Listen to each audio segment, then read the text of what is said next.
This recipe was taught to me by a beautiful little lady, Eve LaRanger from Rome, Italy. It was my best friend's mom who cooked from her heart. I can tell you 100 dishes that she made for me that I'll never forget. But this was the family fave. It's Bucatini pasta, meatballs, and it has a sauce made with bacon and onions. It's one of the best dishes I've ever had, and definitely one of the best dishes I've ever made.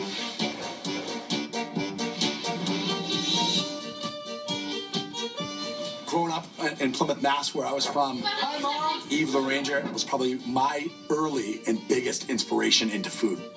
To me, she had godlike powers. I mean, every time dinner was served at that household, I was somewhere in the neighborhood in the vicinity of an eyesight shot of her kitchen. So she'd call me in for dinner because she just loved to feed people. And she made this bucatini one night, and I got to tell you, it changed me forever. It's why I wanted to do what I do. And every time I make this dish and I eat this dish, I think of her.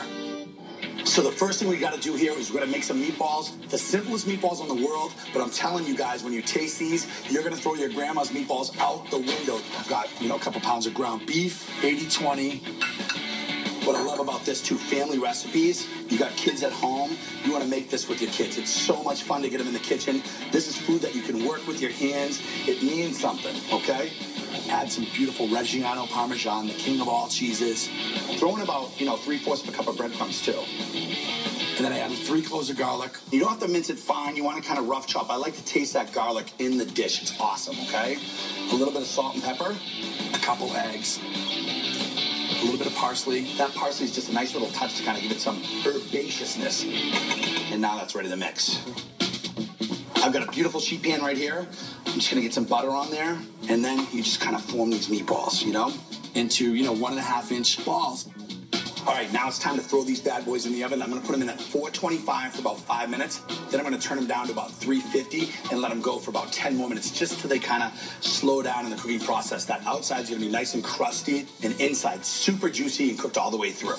Then the bucatini sauce is basically you're going to cook off your bacon and get that started. That's going to kind of make the flavor happen. I just prefer using a thick bacon. I don't care if the cuts aren't perfect. What are you talking about? Isn't it nice to see a nice big piece of bacon floating in a tomato sauce?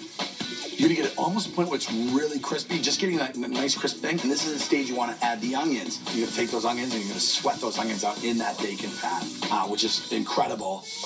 And get a little caramelization on it. We're going to add some garlic. Add some tomatoes. I've got the variety. It's called pastine. Whole peeled kitchen-ready tomatoes. This is what Mrs. LaRanger used, and it was in her handwritten recipe. Mrs. LaRanger, she's passed, which was very, very sad, but I had to get this recipe from Mark, my best friend, who basically dug it out afterwards because he knew how much it meant to me. I'm following it true to order. There's no way I would change this recipe, not for $1 million. You're going to dump in 2 cans of these tomatoes. We're going to add a little bit of salt, and it has bacon in already, so be careful. Just add a pinch or 2. A little pepper, and forget about the sauce for an hour and a half. Just let it simmer. It's going to be perfect. Last but not least, you cook that pasta al dente. Bucatini actually real long and thin, like a triple spaghetti or a double spaghetti, but it's got a tiny, tiny little hole in the center of that, so it cooks through. And then, I like to just garnish this off with a little bit of shaved Parmesan cheese, and I'm talking you have a rockin' dish. Raise a glass in honor of one of my favorite people, Eva LaRanger, and nothing says family than having a bunch of friends from the old neighborhood around. It's an honor to have you guys here. This is the blue chip. This is the premier dish. This is the one that gets the big bowl in the middle. The one you've been waiting for. When it gets served, everyone's eyes light up at the table. Here you go, brother man. Try some of those bad boys. They're moist. They have an incredible flavor. It's unbelievable. When you bite into that dense pasta that has that chewiness to it, that bacon comes through with a little tenderness, a little crispness, and then that sweet, salty, smoky flavor that just goes yum. Should be awful proud, Bo. Good times. Honest to God, should be awful proud. This dish taught me it's the simple things in food that sometimes garner the most success. And giving it back and sharing it with people you love is no greater gift.